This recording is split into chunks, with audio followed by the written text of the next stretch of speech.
kita mau motret satwa liar. Teori yang pertama adalah belajar di sekitar rumah, kemudian kedua ini di kebun binatang. Nah, sekarang kita lagi berada di kebun binatang untuk memotret beberapa jenis satwa. Kemudian kita coba lihat apa yang bisa kita foto. Jadi nggak bisa, walaupun di sini binatang banyak, tapi tetap harus kita memilih 1-2 jenis saja dulu untuk yang kita ambil pada saat ini.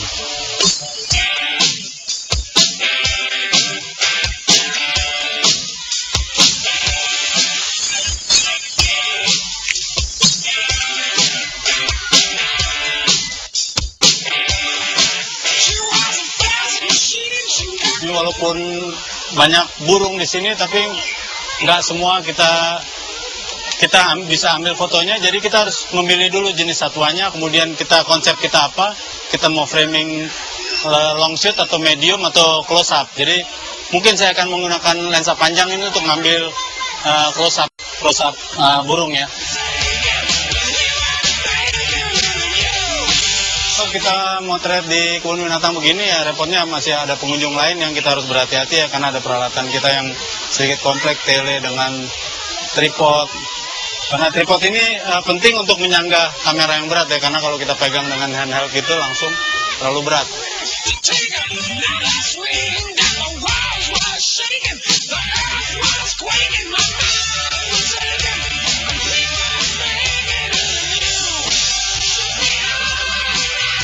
Saya pindah ke burung mandar, terus ada cendrawasih. Jadi nggak bisa semua kita ambil foto baik-baik. Jadi kita ambil dulu foto, kemudian kalau sudah cukup baru kita pindah ke lain jenis.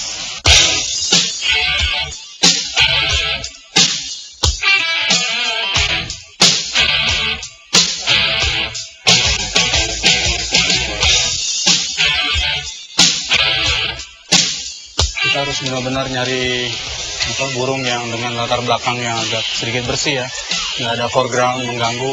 Nah itu kita harus pilih-pilih gitu mana yang kita akan ambil gitu ya. Jadi selain jenis juga sudut juga penting itu, karena pakai diafragma besar, kecepatan tinggi itu penting karena untuk supaya latar belakangnya itu nggak terlalu jelas ya, karena kita motret ini di kandang ya, jangan sampai ada ikon-ikon kandang itu terekam jelas dengan baik.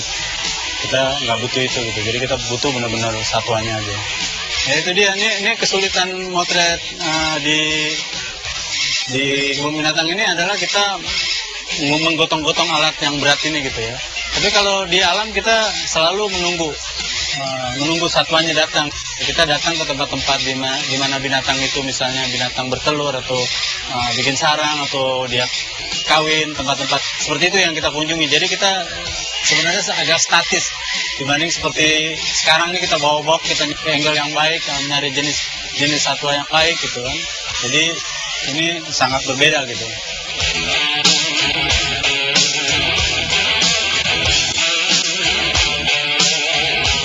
Biasanya kalau motret di alam tuh kita bawa 2 kamera, karena kan kalau satu ada masalah masih ada cadangan gitu. Karena kan biasanya jauh dari akses ke kota ya, jadi kita kesulitan lah kalau ada problem di kamera kita.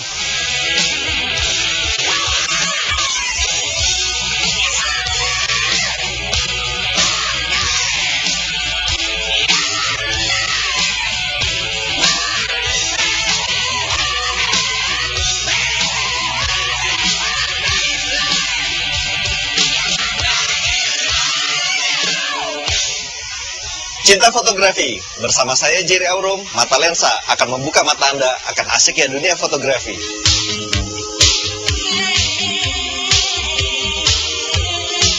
Apa kabar Mas Riza? Jer, apa kabar ya? Baik. Sekarang saya sedang bersama dengan Riza Marlon, salah seorang fotografer wildlife dan satwa yang telah lama sekali malang melintang di dunia fotografi Indonesia. Nah Mas, ini cerita dikit, kira-kira kesibukan akhir-akhir ini apa Mas? Ya motret terus ya, tapi kebanyakan saya motret di alam, bukan di binatang ini. Oke. Tapi kebun binatang ini adalah tempat proses belajar untuk sebelum memotret di alam ya. Karena ini lebih mudah karena binatang udah udah di kandang, udah dikurungin, dimana mereka sudah terbiasa dengan orang ya, dengan kehadiran orang. Jadi begitulah kira-kira ini proses belajar yang baik untuk kebun binatang ini. Jadi dengan belajar memotret di kebun binatang seperti ini, kita bisa berkonsentrasi untuk mematangkan skill fotografi kita dulu sebelum akhirnya kita terjun ke alam bebas, di mana bukan cuma urusan fotografinya aja yang harus kita ketahui ya. Ya betul. Jadi ada dua hal yang penting, penguasaan alat, kemudian perilaku dari satwa. Jadi di sini kita banyak bisa belajar perilaku satwa ya. Jadi bagaimana antisipasinya, reaksinya dia untuk kecepatan tinggi atau kita pakai diafragma. Nah itu teknik fotografinya. Ya. Tapi binatangnya kita harus kenal gitu. Apa yang kita mau foto.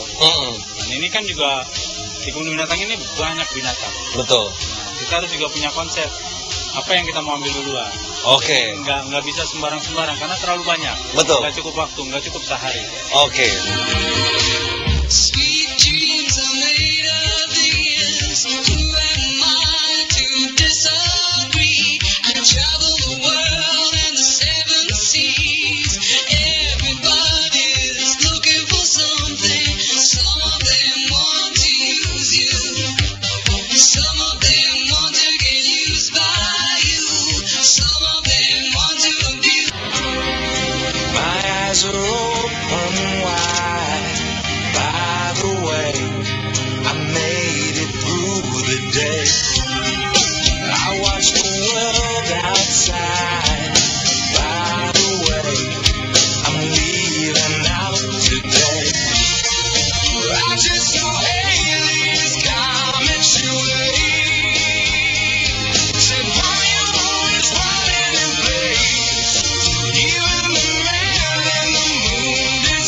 Oke nih, Mas Riza.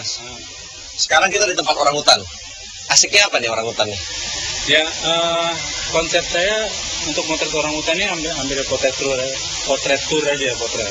Karena kan ini nggak cocok nih dengan habitatnya. Karena backgroundnya rumput. Jadi saya kurang suka dengan rumput ini. Jadi bukan habitat aslinya soalnya ya. Asli. Jadi saya ambil muka-muka aja, mukanya bayi, mukanya jantan.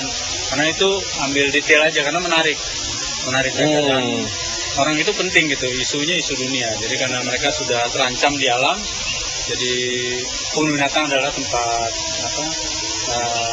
penampungan sementara lah untuk sebelum dilepas liarkan atau untuk edukasi ya. Ya. Jadi ya pecinta fotografi, satu tips dari Mas Riza di sini, bila kita memotret binatang di kebun binatang ya, tapi bukan di tempat aslinya, supaya kelihatan tetap natural, itu lebih baik di crop aja environment-nya yang tidak sesuai itu, dan berkonsentrasi betul-betul kepada detail dari binatangnya. Jadi buang semua elemen yang nggak perlu yang menunjukkan mereka tidak berada di tempat aslinya.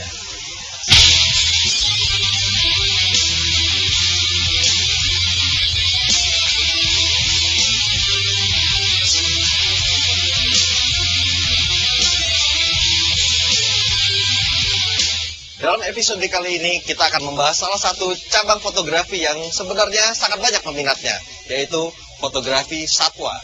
Nah, karena kita semua memang rata-rata tinggalnya di kota dan tidak bisa ke alam liar sehari-harinya, ada banyak tempat yang sebenarnya sudah disediakan untuk membuat foto-foto satwa yang bagus. Contohnya sekarang saya berada di Taman Safari di Cisarua, Bogor, di mana satwa-satwa ini bisa berkeliaran bebas dan tetap bisa kita foto dengan seolah-olah menampilkan mereka sesuai di habitat aslinya, yaitu di alam liar.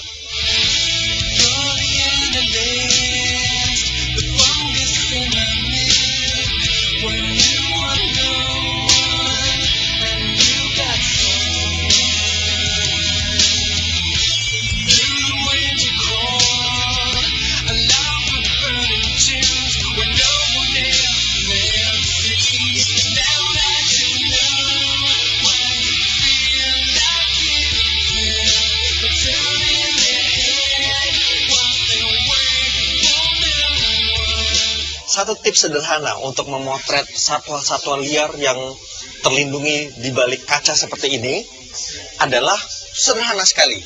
Bila memotret, usahakan supaya lensa kita nempel sedekat mungkin dengan kaca supaya seluruh pantulan yang ada di kaca tidak terekam ataupun kelihatan di foto kita. Simple kan? Maybe I need some rehab, or maybe just need some sleep. I got a sick obsession, I'm seeing it in my dreams. I'm looking down every alley, I'm making those desperate calls. I'm staying up all night hoping, hit my head against the wall. What you got, boy, is hard to find. Ini sedikit mengenai timing nih. Best timing untuk memotret satwa liar itu sebenarnya kapan?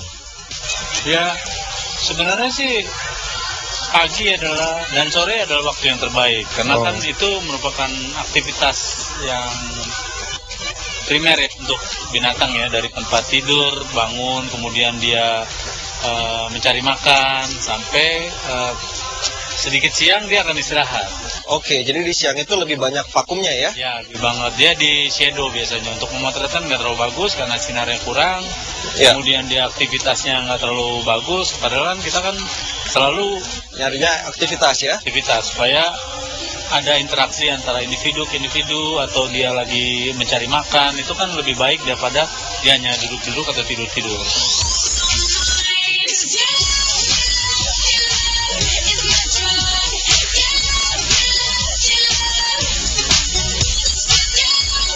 Ada keasikan tersendiri nih memotret primata karena mereka itu mimiknya bisa menyerupai manusia. Jadi yang namanya eye contact itu seringkali menimbulkan efek yang berbeda nih pada saat memotret mereka, seperti kayak melihat orang yang sedang mau difoto. Lucu.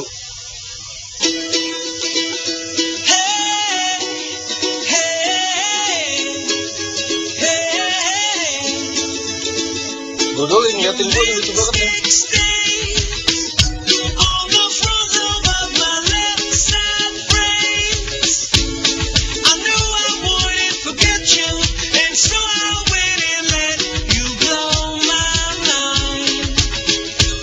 Primata yang satu ini namanya apa, Mas? Nah, ini penting nih, ini siamang kerdil ya. Siamang kerdil. Dia penyebarannya terbatas di Pulau Mentawai. Mentawai, oke. Jadi sangat terbatas sekali. Dia terpisah dari siamang yang besar, ukuran besar di Pulau Sumatera. Oke. Jadi dia hidup di pulau kecil. Ini walaupun secara ilmiah, secara fisik dia nggak menarik gitu, hitam kecil lagi. Hitam Tapi kecil dia ya. memegang peranan penting bahwa dia hanya spesies yang jenis-jenis satwa yang hanya terdapat Spesifik di satu tempat tertentu ya. jadi endemik istilahnya. Istilah ilmiah itu endemik. Jadi nggak terdapat di dunia lain kecuali di Pulau Mentawai itu. Jadi banyak satwa di Indonesia itu nggak punya color yang menarik secara fotografis, tapi dia menarik secara ilmiah. Dia punya nilai ilmiah yang sangat tinggi. Secara keilmuan ya. Kalau kita bisa menangkap secara fotografis secara baik, dia mempunyai nilai komersial yang sangat tinggi pula. Karena secara ilmiah tinggi, secara fotografik tinggi. Jadi nilai komersialnya tinggi.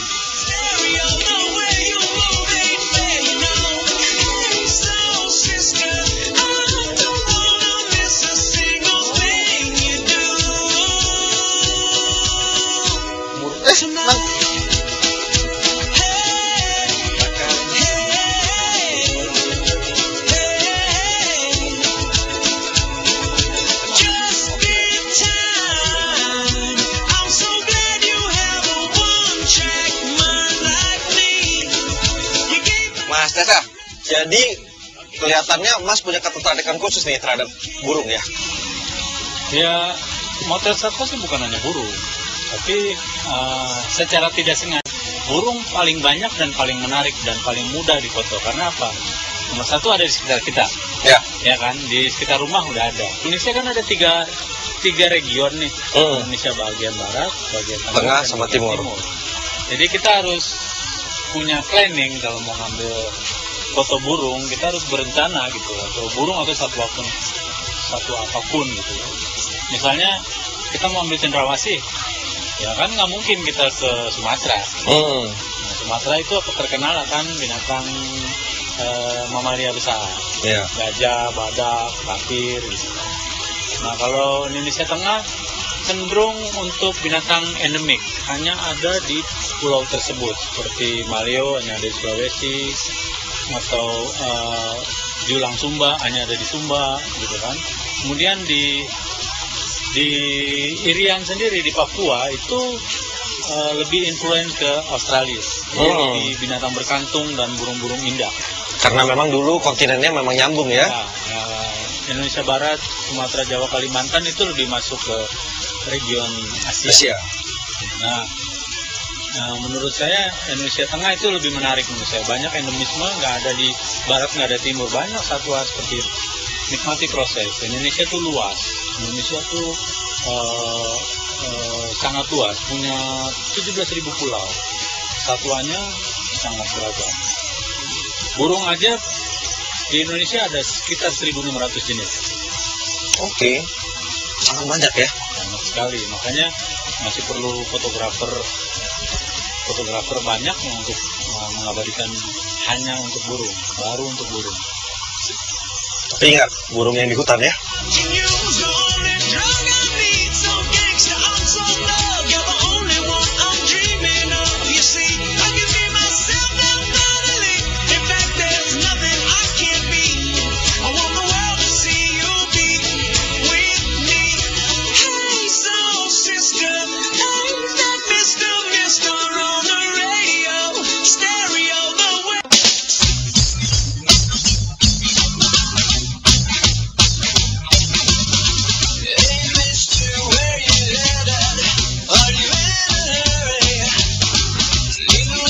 Sekarang saatnya kita memotret yang buas-buas, dan karena kita memang tidak seganas macan-macan yang ada, kita harus naik mobil seperti ini, ya.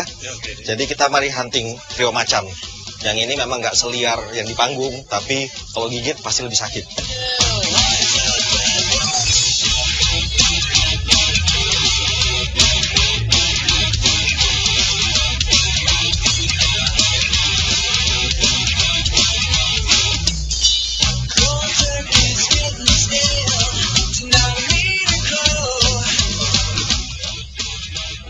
Jadi pecinta fotografi, walaupun kita para fotografer memang terkenal untuk sering banget memang melanggar peraturan, tetapi kalau udah urusannya dengan lingkungan, satwa, dan kehidupan yang nature gitu, sebaiknya jangan deh.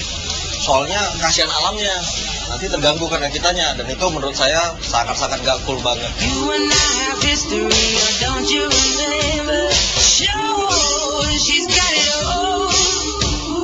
Baby, is that really what you own?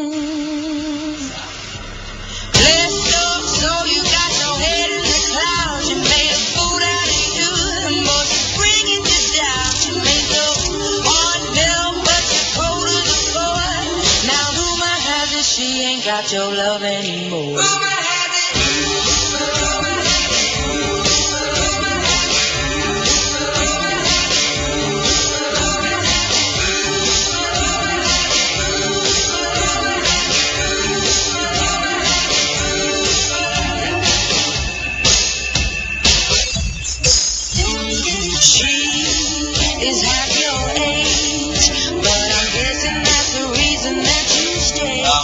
Sedikit tips dari saya, kalau misalnya kita memang sedang bersafari seperti ini, komunikasi dengan Pak Supir ya, dan para petugas-petugas yang ada di sini sebaiknya bagus, karena mereka yang bisa membantu kita untuk mendapatkan momen-momen yang berharga tersebut. Seperti sekarang, lightingnya lagi bagus, saya minta Bapak untuk stop dulu karena di sini adalah spot yang kayaknya paling asik.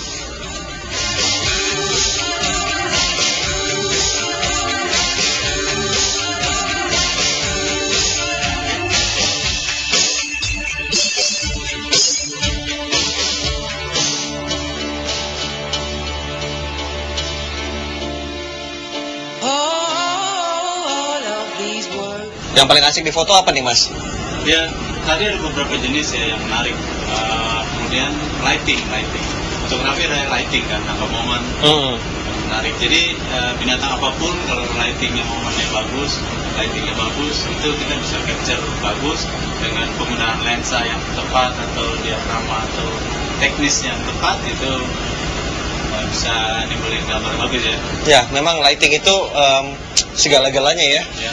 Karena itu memang paling asik kalau kira-kira ya seperti sekarang jam 2 sampai jam 5 sore ya, di mana matahari kalau bisa memang bersinar cerah, kita dapat lighting sedikit dari samping dan biasanya warnanya sedikit goldish alias keemasan.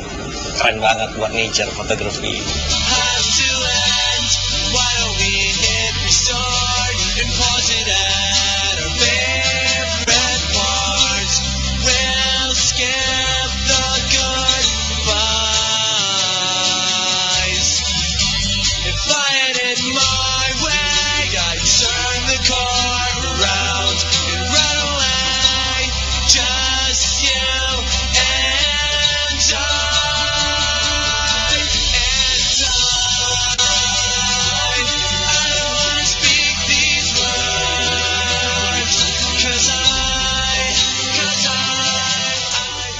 Oke, selesailah petualangan kita di Taman Safari di Cisarua Bogor dan kita akan menuju ke lokasi wildlife yang sebenarnya yaitu di Pulau Rambut.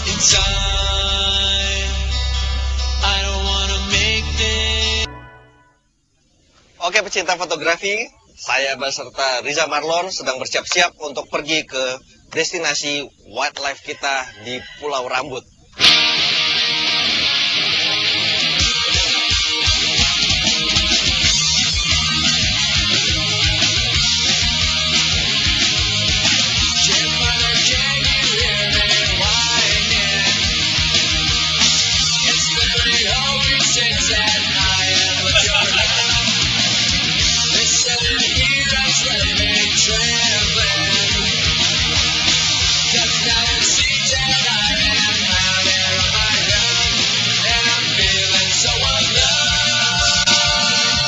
Jadi ceritanya Pulau Rambut ini sudah diangkat statusnya dari cagar alam menjadi Suaka Marga Satwa beberapa tahun yang lalu, dan Pulau Rambut ini termasuk dari salah satu Ramsar site, yaitu salah satu agenda dari konvensi Ramsar, yaitu perjanjian internasional untuk konservasi lahan-lahan basah di dunia.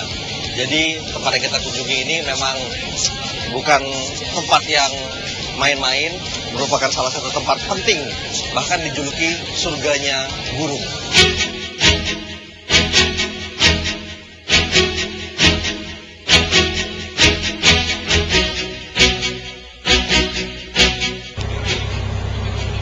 Nah, barusan kita melihat serombongan burung cikalang Christmas yang berasal dari Australia, nggak jauh dari pantai Jakarta, paling cuma 20 menit.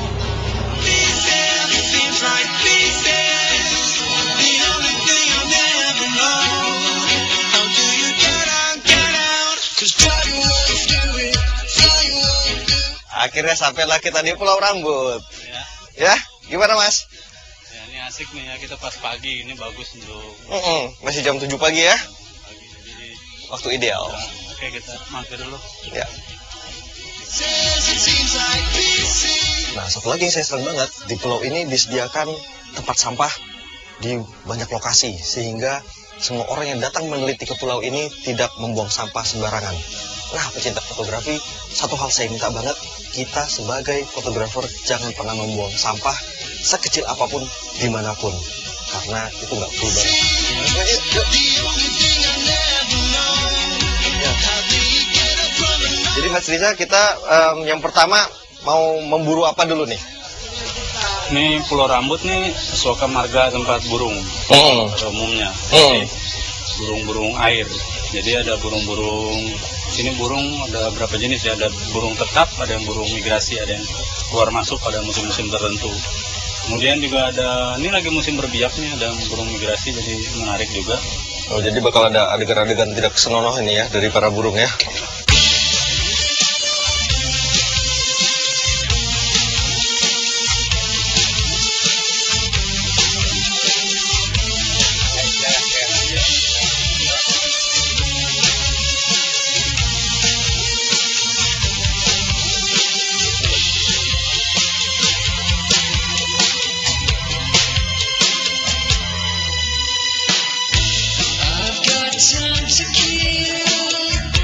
Ini bisa dimakan tapi udahannya nggak tahu.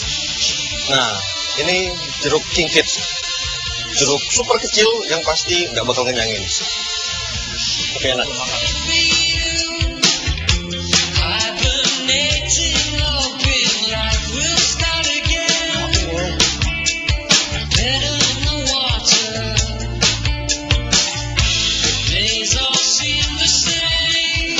Nah, Pak Edi akan menunjukkan kepada kita ini ular lagi dicariin.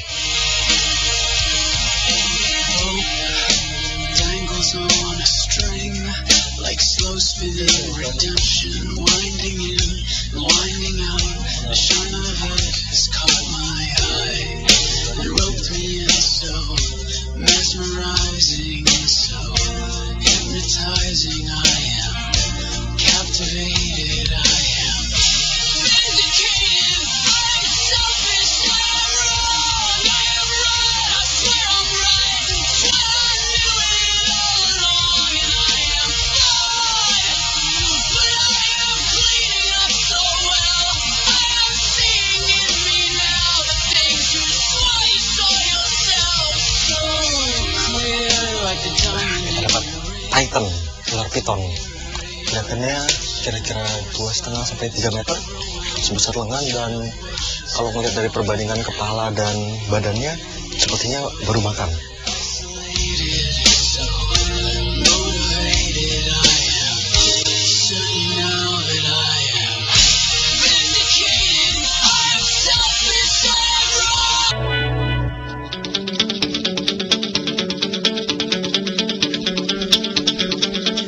Sampailah kita di menara dan kita akan naik ke atas untuk melihat dan meninjau kira-kira keadaan di sekeliling Pulau Rambut seperti apa. Monggo Pak Edi, duluan. Ayo.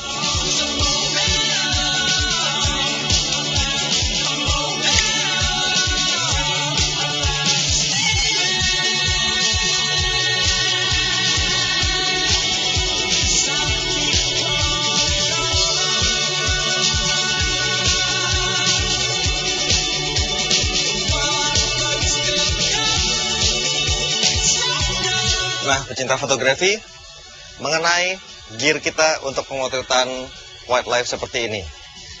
Paling sering kita harus memakai lensa-lensa panjang. Dalam hal ini saya memakai lensa 400 mm yang ditambah lagi dengan extender 2 kali, sehingga ini menjadi 800 mm.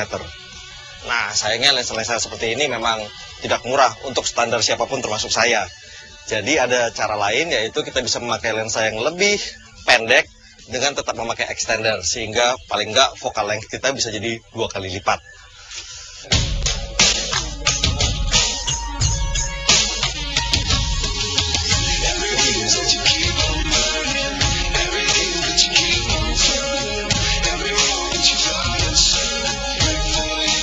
Kalau lagi di atas gini memang paling asik untuk melihat aktivitas burung-burung yang lagi mau keluar untuk memulai aktivitas paginya.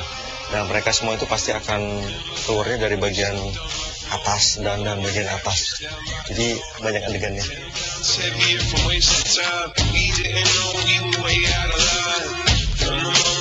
Nah, apa nih pengalaman yang bisa diceritakan nggak, salah satu yang paling berkesan nih yang pernah dialamin? Iya, ininya beda-beda ya. Pengalaman buat motret di lapangan itu beda-beda ya, karena kan kalau di sini memang khusus burung air ya, jadi ya kita di sini nyamuk lah tantangannya. Nyamuk banyak, sama ini kan rawa nih, nggak enak lah kita kalau masuk kan air gatal-gatal juga nggak nyaman lah buat kita. Gini berlama-lama di sini juga, kemudian air bersihnya kan, karena ini kan pulau ya kecil, nggak ada penduduk. Betul. Jadi ya itu dia, jadi bikin susah aja, kita nggak bisa mandi, nggak bisa bersih-bersih kalau udah masuk ke sini nih. Jadi harus siap-siap dari luar, jadi persiapannya harus benar-benar kita siapkan dari awal. Untung mandi nggak terlalu beda ya? Ya untung juga ini kan burung ya. Mandi itu menimbulkan ada aroma wangi ya. Kalau untuk mamalia dia kan pendengaran penciumannya tajam. Kalau burung sih kurang peduli lah, sama-sama begitu, jadi nggak terlalu problem. Nah, kembali ke soal pengalaman tadi. Nggak usah yang di sini, yang di mana gitu, Mas Riza, ada nggak yang bisa di-share? Yang seru apa nih? Ya, yang layak dibikin jadi film deh. Memang banyak ya pengalaman. Jadi paling seru mah di Papua lah ya. Ada apa di situ? Kejadiannya gimana? Karena Papua tuh yang nggak benarnya kan topografinya dia turun naik tuh. Jadi yang dibilang 100 meter atau 200 meter tuh ya nanjak. Ya. Bukan horizontal ya, vertikal ya. Di pulau kan rata-rata aja. Jadi itu kan perlu usaha yang lebih keras lah untuk sampai ke lokasi pemotretan gitu kan ya. Tapi sih kebayar lah, banyak kan binatang di sana indah ya, bagus. Dan kalaupun kita punya fotonya atau kita punya gambarnya, itu orang lain belum tentu punya, karena kan kesana tuh identik dengan mahal, betul, berat, betul, suhu tinggi, waktunya juga lama ya. Waktu harus lama, nggak bisa kita sebentar saja. Oke, setelah menangkap perilaku burung-burung dari atas menara sini, kita akan coba menangkap foto-foto satwa lainnya dari atas tanah.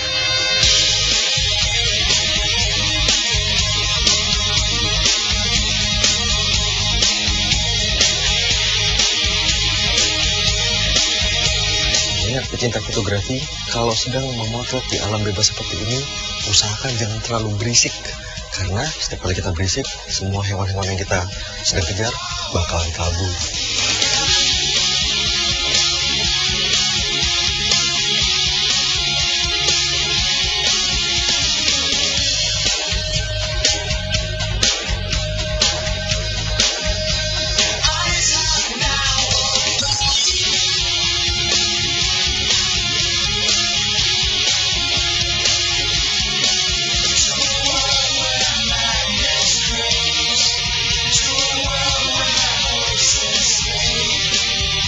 Untuk ini jar buat kalau kita pakai baju ini kan agak terang, agak kode ini ya.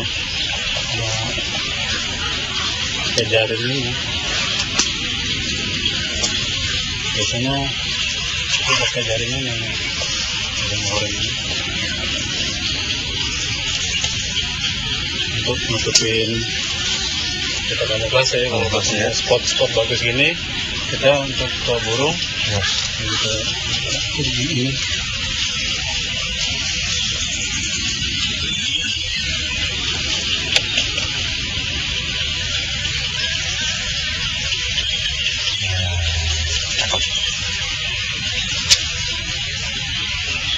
Ini biar nyamar.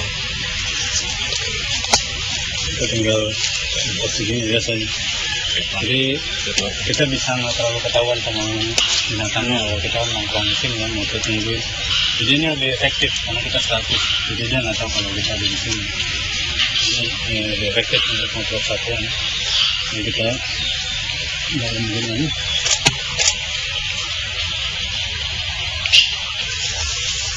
Nah, fotografi kamuflase seperti ini akan sangat membantu kalau kita sedang berburu satwa liar, sehingga mereka tidak akan tahu kehadiran kita. Berburu dengan merah itu tidak akan lapar. Nah, bajunya putih dia jadi masih kelihatan dengan satu, jadi sebaiknya kita pakai kamuflase seperti ini, jadi nggak terlalu kelihatan.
Memotret di alam liar tentu memang membutuhkan persiapan yang lebih detail, waktu yang lebih lama, dan pengorbanan yang lebih banyak. Namun, tentu saja itu semua memang worth it bila kita memang bisa menghasilkan foto-foto yang dahsyat di alam liar. Nah, bila tidak, tentu saja alternatif untuk memotret di kebun binatang ataupun taman safari bisa menjadi pilihan. Tetap bisa bikin foto yang bagus, dan yang paling penting, mau di alam liar ataupun di kebun binatang, kita harus bisa belajar menghargai dan mencintai alam sekitar kita. Oke, pecinta fotografi, beautiful places, beautiful moments, beautiful picture.